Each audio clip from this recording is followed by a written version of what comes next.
Welcome back to the 5% Club. I'm Shayla King, a former C-suite executive turned business and life coach. And this is the podcast for leaders who want it all.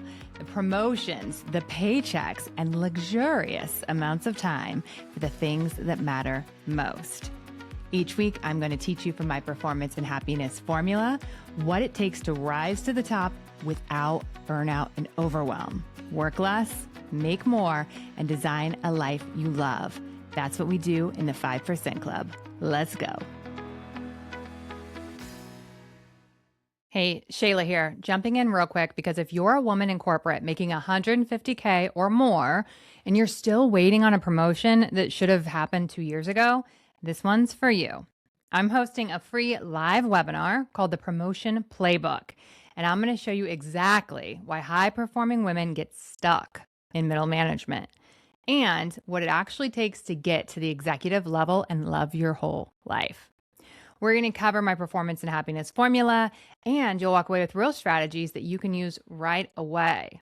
I'm also opening enrollment for the Performance and Happiness Lab. So if you've been curious about what's inside, this is your chance to see it firsthand. Go to shaylaking.com to register now. You know that advice that says your highs shouldn't be too high and your lows shouldn't be too low? I used to hate that advice. I remember getting it from one of my first leaders, and it sounded like someone who was trying to tell me to care less, to flatten out, to be some kind of emotionally beige version of myself. And I finally figured out what they were actually trying to say. And that's what we're going to talk about today. Welcome back to the 5% Club. I'm Shayla King, your favorite executive coach. And this show is for the leaders who want the career and the life, both, not one at the expense of the other. And today we're going to talk about one of the most underrated skills in senior leadership. And it's not strategy. It's not executive presence. It's not negotiation. It's emotional regulation. And more specifically, it's the ability to hold things lightly, to stay calm and powerful when everything around you feels like it's on fire, and to stop letting the normal chaos of business cost you your energy, your time, and your peace. Let's get into it. First, we're going to talk about the reframe. Let's go back to that advice. Your highs shouldn't be too high and your lows shouldn't be too low.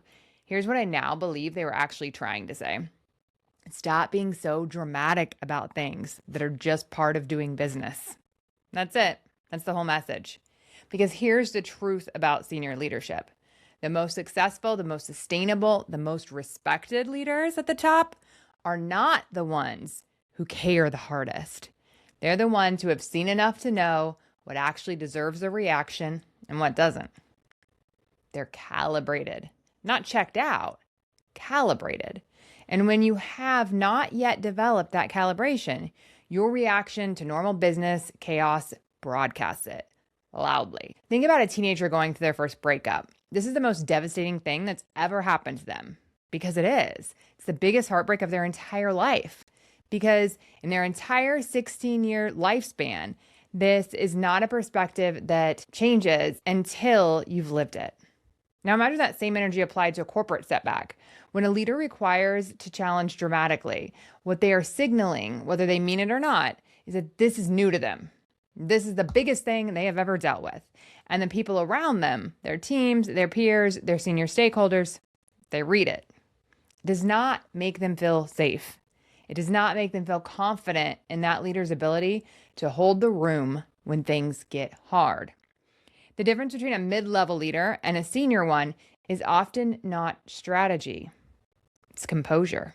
I want to share with you a story from when I was in the Army. You see, I joined the military in response to 9/11, right at the time that shock and awe started, when we first started bombing Iraq.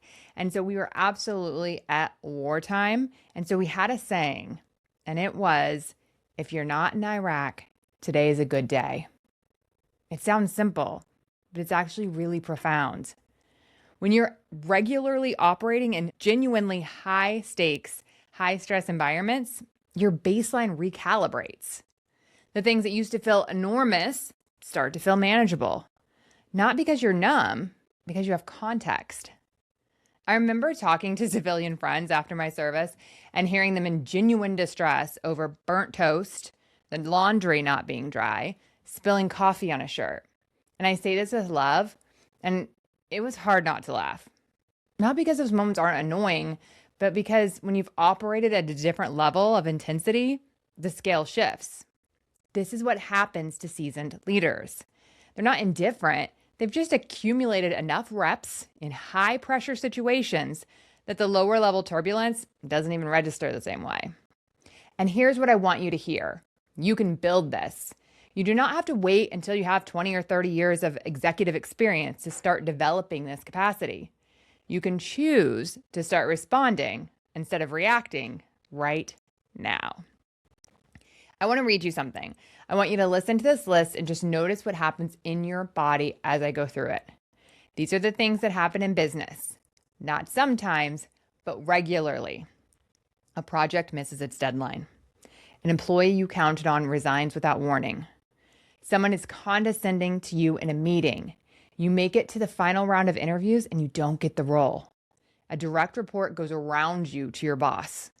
A peer gets credit for your idea in a meeting that you were not in. A reorg happens and your team shrinks or shifts overnight. A big presentation gets pulled apart in real time. You get passed over for a high visibility project with no explanation.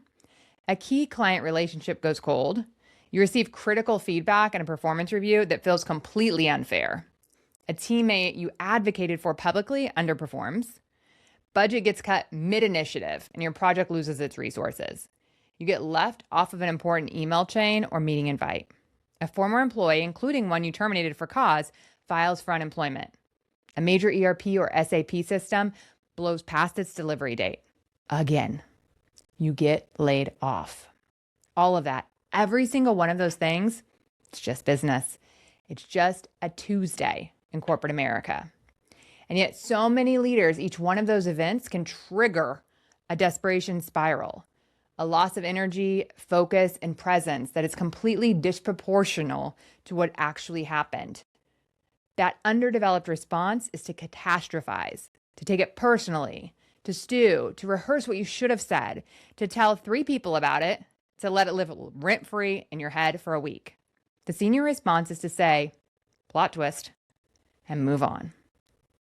Let me give you some real examples of what this looks like in practice. I had a client, a business owner, who was almost vibrating with frustration because former employees were filing for unemployment. One was terminated for cause, one was still in their probationary period, and she wanted to fight it and she was taking it personally. You can't believe that she had the audacity to file. And I said to her, oh yeah, we just expect that. Don't get upset about this. We don't need to get emotional about it. We build a small fund for it. We respond to the filings accurately and we move on. You'll lose half of them anyways. This is just the cost of doing business. It has nothing to do with whether you're a good employer or whether the termination was justified. It's just the system working the way the system works. And when you stop expecting business to be fair and people to be reasonable and start expecting it to be predictable in its unpredictability, you stop bleeding energy over things that were always going to happen. The ERP project. I have never in my entire career seen a major SAP or ERP implementation delivered on time or on budget. Not once. Early in my career, I used to look at senior executives and think, why don't they care as much as I do? If we all just pushed harder, if we all stayed later, if we moved with more urgency, we could close this gap. I laugh at my younger self. They weren't failing to care. They had data. They had seen this movie before. They knew that the timeline slipping was not a crisis. It was an expectation.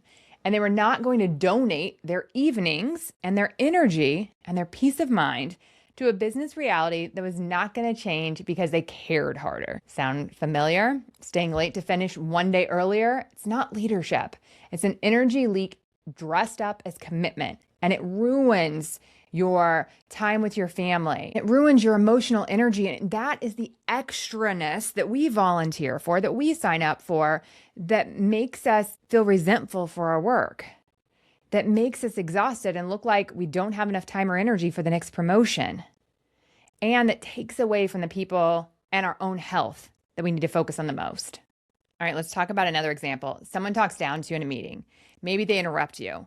Maybe they dismiss your point of view, and then someone else says the same thing and it lands. We've all have been mansplained before, right? Or man-peated. You've heard that one. Maybe their tone's just off and everyone in the room felt it. The underdeveloped response is to stew, to replay it, to text someone after the meeting about it, to feel like a victim, to be mad, to carry it around for the next week, day, or month. The senior response is to name it directly and cleanly if it warrants a response, and then release it entirely. Because that behavior is a them problem. Them being condescending is data about their insecurity, not a verdict on your value. You do not have the bandwidth to carry other people's unresolved stuff. And it's not about you anyways.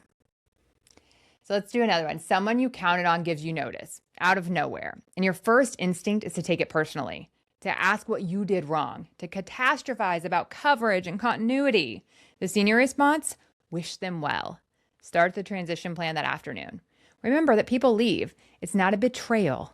It's a career decision move that they had to make, and they had every right to do it. And you should be happy for them and their next chapter. It does not diminish anything about your work together. And pro tip, you should always expect someone to leave. You should already proactively be working on succession plans for your team members because we want to promote them. We know turnover happens. This isn't a surprise. All right, let's talk about a final round rejection. You made it to the last interview, you prepared, you showed up, and you did not get the role. The underdeveloped response is to go quiet for 2 weeks, to question your worth, to replay every answer and find the moment you lost it. The senior response is to recognize that you were on the final set. That means you belong in the room. Use the reps. Something else is coming. This was not the door. It was practice for the door. Another fun one that just happened with a client. So she's dealing with a construction defect. The company that built her building did it wrong, and now there's county permit issues, and her team is spiraling. But what if we get shut down? What happens? I can't believe they did this. We have to do a lawsuit? Oh my God. And she is completely steady. Here's what she said. Yeah, so this thing happened. So we just contact the attorneys and they get started on it. And they're like, but what if we get shut down? This has to do with the county permits. They'll put something in place, and there's probably going to be an extension. Well, what if it doesn't get done in time? If it doesn't get done in time, then we'll shut down, and that'll be okay. Because it'll get rolled into the lawsuit. We'll get refunded for it. We'll be able to take care of our guests. It's not a problem. There's not a situation that we run into that we won't be fine. And I want you to sit with that for a second. She's not minimizing the problem. She's thought it all the way through, every scenario, and she's arrived at the same place every time. We will be fine.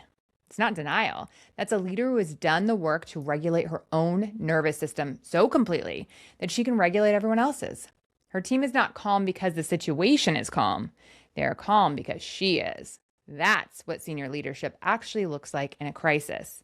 Not the loudest voice in the room, the steadiest one. And this CEO, she's got it.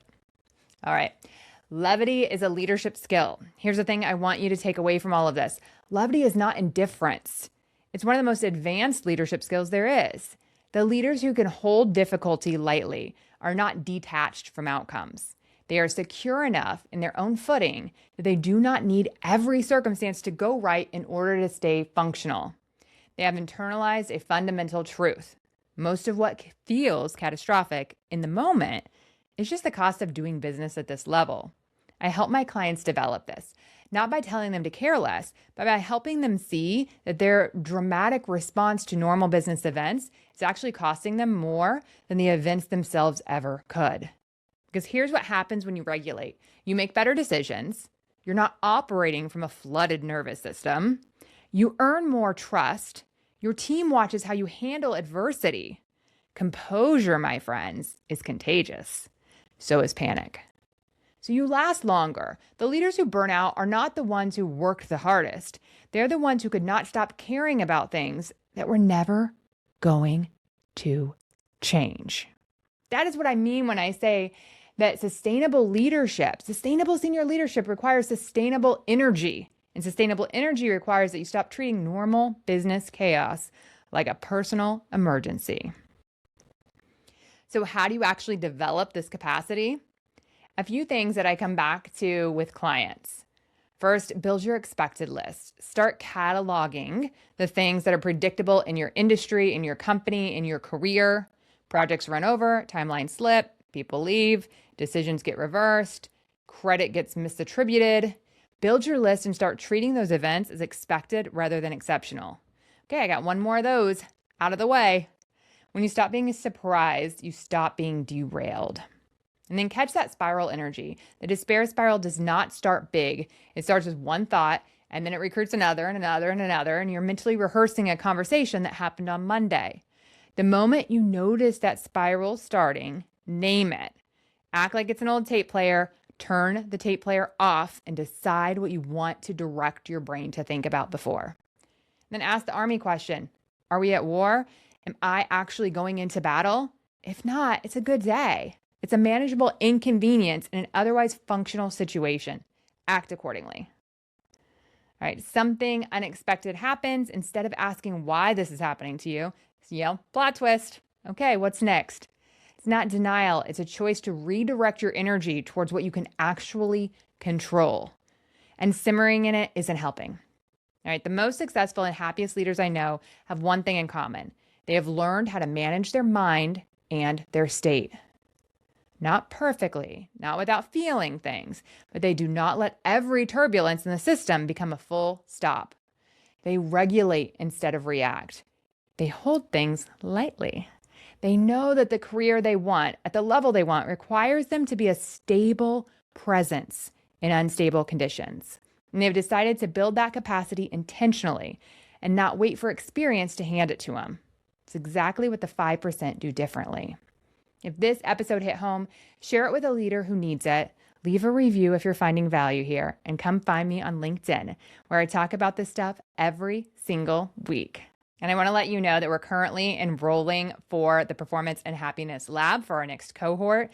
This is a room where for 4 months you are going to be surrounded by peers who get to share their experiences.